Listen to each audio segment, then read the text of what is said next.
नमस्कार, मैं हूं सतीश कुमार मिश्रा और स्वागत है आप सभी का कॉम्पिटिटिव इंग्लिश ट्यूटोरियल के यूट्यूब चैनल पर। कल रात मैंने एक वीडियो डाली थी सेकंड राउंड के काउंसलिंग से संबंधित जो शेड्यूल जारी हुआ है, जिसका डेट समय दे दिया गया है कि 7 अप्रैल से शुरू हो जाएगी और 11 अप्रैल के शाम 4 बजे तक चलेगी। एक छोटी सी वीडियो मैंने कल बनाकर शाम को डाली थी। अगर आपने नहीं देखा है तो उस वीडियो को जरूर देख लीजिएगा। देर रात तक, उस समय तक सीट मैट्रिक्स अपलोड नहीं हुआ था, यानी कितनी सीट्स अभी अवेलेबल हैं पुराने सैनिक स्कूलों में या नए सैनिक स्कूलों में। इसकी चर्चा आज के इस वीडियो में मैं करने वाला हूं, क्योंकि ये डेटा जो है कल रात 11 बजे तक अपडेट नहीं हुआ था। अब इसको अपडेट कर दिया गया है, संभवतः या रात 12 बजे हुआ हो या 12 बजे के बाद। तो उस समय तो देर रात तक, इतना देर रात तक जगना मेरे लिए संभव नहीं हो पाता है, मैं सो चुका था। अभी मैं आपके लिए वो चीज लेकर के आया हूँ। सुबह मैं जब जगा तो मैंने देखा कि वो सीट मैट्रिक्स अपलोड हो गया है। तो कहाँ कितनी सीट खाली है, क्योंकि आपको उसके अकॉर्डिंगली कहाँ के लिए चॉइस फिलिंग देने में आपको सहूलियत और सुविधा होगी। साथ साथ सेकंड राउंड में एक परेशानी भी आने वाली है।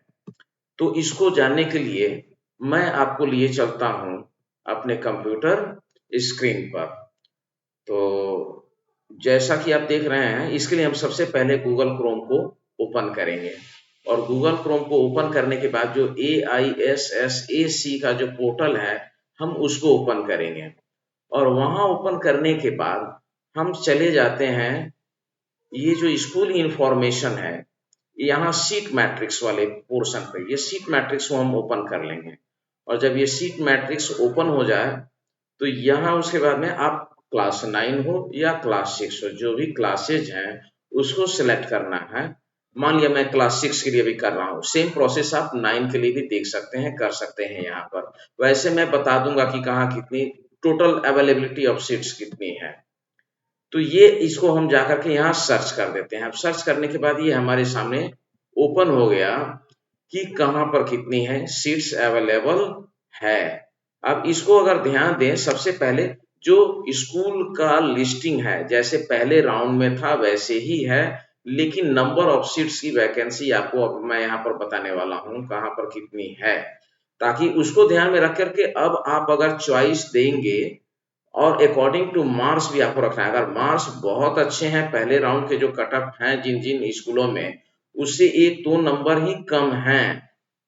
अब सवाल यहाँ एक टेंशन क्या आने वाली है उसकी भी चर्चा मैं आपसे करने वाला हूँ थोड़ी देर में। अब जैसे पहले मैं बात आपसे कर रहा हूँ, यहाँ देख लीजिए सैनिक स्कूल कालीखिरी है पहले में। तो टोटल सीट्स जो अवेलेबल है यहाँ बॉय और गर्ल दोनों को अगर मिला दें तो 30 सीट्स। तो इस तरीके से ये लास्ट में टोटल काउंट दिया हुआ है, जो पहले के तुलना में अभी कम है, लेकिन ये इतना भी कम नहीं है। तो आप सबसे पहले जान लीजिए कि पहले राउंड में टोटल वैकेंसीज कितनी थी। मैं आपको सबसे पहले वैकेंसीज के बारे में बता देना चाहता हूँ। तो पहले राउंड में जो टोटल वैकेंसीज थी क्लास 6 के लिए, वो टोटल वैकेंसीज थी 3084, यानी 3084 सीट पहले राउंड में क्लास 6 के लिए खाली थी। उसमें भरे कितने, 1913। और ये एक अच्छी बात है, अभी खाली कितना है, 1171। तो जो 2 4 5 10 नंबर से भी बीच में छूट रहे थे, एक चांस उनके लिए भी अभी बन रहा है। अब ये जो भी कारण हो सकता है उनके छटने का, या तो मेडिकली अनफिट होंगे, बहुत सारे ऐसे लोग भी थे जिनको दूर का स्टेट मिला था तो वो दूर जाना नहीं चाहते थे, उन्होंने रिकॉन्सिडर कर लिया। तो इसमें रिकॉन्सिडर वाले भी हैं, कुछ डॉक्यूमेंट के कारण से भी छटे होंगे और कुछ मेडिकली अनफिट हुए होंगे। तो कुल 3084 में 1913 सीट भरे और 1171 सीट अभी भी खाली है, जो कि अच्छी बात है, अन्य बच्चों को मौका मिलेगा। अब हम बात कर लेते हैं क्लास 9 के लिए। तो क्लास 9 में पुराने सैनिक स्कूलों में कुल आप मान करके चलिए 496 वैकेंसीज थी।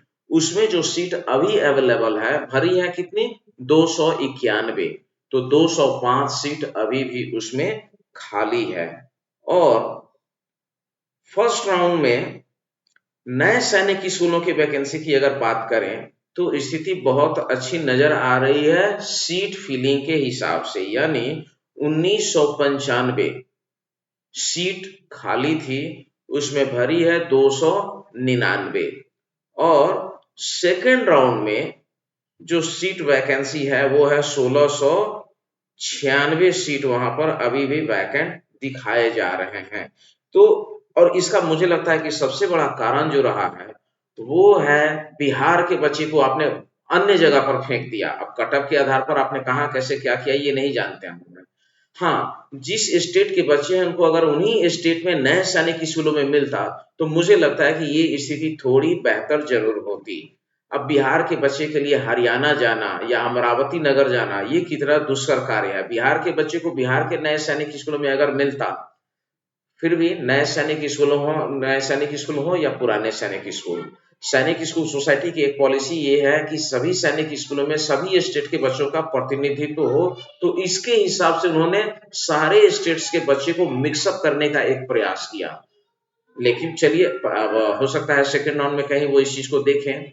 दूसरी बात ये है कि अदर स्टेट कैटेगरी में जो सबसे बड़ी समस्या आने वाली है उस पर मैं बात करने वाला हूं कि अदर स्टेट कैटेगरी में क्या प्रॉब्लम आने वाली है। वो प्रॉब्लम ये है कि अदर स्टेट कैटेगरी में मैंने इसके पहले वीडियो में मतलब एक सप्ताह पहले जो मैंने वीडियो डाला था उसमें बताया था कि वहां अदर स्टेट के लिए जो 33% का सीट रिजर्व है उसमें डिफेंस को अगर छोड़ दिया जाए तो बाकी की जो भी सीट्स हैं उसमें इन्होंने ऑल ओवर इंडिया रैंकिंग और मेरिट को लिया है और उसमें कैटेगरी सेकेंडरी आया है, कैटेगरी प्राइमरी नहीं रहा है। अलग बात है कि इस कैटेगरी में कोई कैंडिडेट आ जाए तो उसको ये देंगे, पर एक नियम ये है कि किसी भी एक पार्टिकुलर स्टेट को पार्टिकुलर कैटेगरी में 25% सीट से ये ज्यादा सीट नहीं देंगे। अब यहाँ एक इस सीट मैट्रिक्स के आधार पर सबसे बड़ी समस्या ये होने वाली है कि आप मान लिया कि किसी स्टेट में देख रहे हैं कि यहाँ सीट ज्यादा है, आप उसको चॉइस फिलिंग में नंबर 1 की वरीयता दे देंगे। परेशानी क्या होगी, मान लिया कि सैनिक स्कूल में एक एग्जाम्पल के लिए बात कर लेता हूं, आप तिलैया की बात कर लीजिए। तो अदर स्टेट कैटेगरी में वहां मान लिया 16 सीट है, ये मैं आपको समझाने के लिए बता रहा हूं। उसमें बिहार से भी 4 बच्चे को बुलाया गया, 4 बच्चे मध्य प्रदेश से बुलाए गए, 4 बच्चे राजस्थान से हैं और 4 बच्चे मान लिया कि आप हरियाणा से। तो बिहार से पता चला कि 4 से चारों बच्चों का एडमिशन हो गया वहां हर तरीके से। एमपी से 2 बच्चे का हुआ, 2 खाली रह गया। राजस्थान से 3 का हुआ, 1 खाली रह गया और हरियाणा में से 1 भी नहीं पहुंच पाया। तो अब इस तरीके से अगर देखा जाए कि एक जगह से 4 का हो गया, एक जगह से 3 का हो गया, एक जगह से 2 का हुआ और एक जगह से मान लिया कि 1 का ही हुआ, तो इस तरीके से 8 सीट भर गई और 8 खाली रह गई। अब बिहार वाले बच्चे के लिए सेकंड राउंड में क्या होगा कि सीट ज्यादा दे करके बिहार वाले वहां अप्लाई कर देंगे और ये जान लीजिए कि बिहार को 25, तो ये समझाने का एक आंकड़ा है, जरूरी नहीं कि यही हो, ये एक आंकड़ा है और व्यवहारिकता में ये दिख भी रहा है। तो बिहार का कोटा तो पहले राउंड में ही पूरा है। अब बिहार के बच्चे अगर तिलैया में करेंगे तो सेकंड राउंड में तो उनको सीट नहीं मिलेगा, भले ही सीट वहां ज्यादा हो और इनके नंबर भी अच्छे हों। अब इनको दिखेगा कि हरियाणा वाले बच्चे जिन्होंने वहां एडमिशन नहीं लिया था वो बच्चे अब वहां पहुंच रहे हैं और उसमें 232 वाले को तो सिलेक्शन दिखा रहा है, बिहार के 250 जिनको नंबर है उनका अदर स्टेट कैटेगरी में वहां सीट नहीं है, क्योंकि बिहार के बच्चे को पहले राउंड में ही 25% के हिसाब से 4 सीट मिला था और वो चारों फिल हो गया। तो अब यहाँ 260 भी होगा तो उनको नहीं मिलेगा। हरियाणा के कोटा से अगर मान लिया जाए कि एक ही सीट भरा था और 3 सीट खाली था और तीसरा सीट वाले का कट ऑफ वहां अगर मान लिया 3 सीट में जो सबसे बाद वाला स्टूडेंट है उसका कट ऑफ अगर 232 पर वहां सिलेक्शन, तो वो स्टेट कोटा हो गया उनका। ओवरऑल एक चीज यह भी दिख रहा है कि इनको मेरिट यहां से मिले। इनका कहना था जो मैंने पिछले वीडियो में बताया था एससी कैटेगरी वाले बात की कि बिहार के बच्चों को अदर स्टेट में सीट नहीं मिला है, उस आधार पर तो ये एक समस्या आ सकती है आपके लिए। तो इसके लिए एक समय है कि जितने भी अभिभावक हैं एक बार एनटीए और एएसआई को मेल कीजिए।